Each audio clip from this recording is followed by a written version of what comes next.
Afternoon, welcome. This is Jamb year 2010 government pass question number 39, and the question number 39 says the highest organ of the state during the Babangida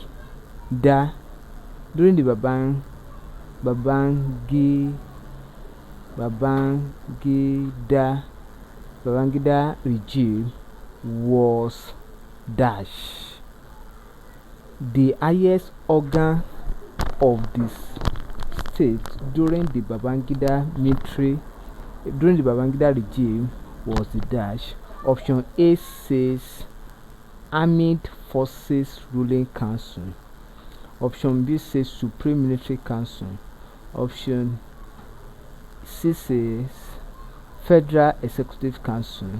Option D says Provisional Ruling Council. And of course, in all the military administration, the SMC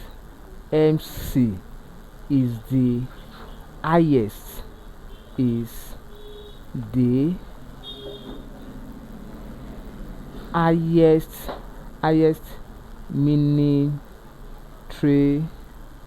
military council.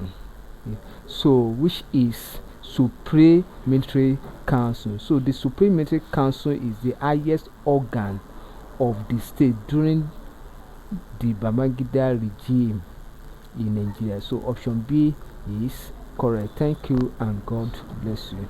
Kindly subscribe for more videos.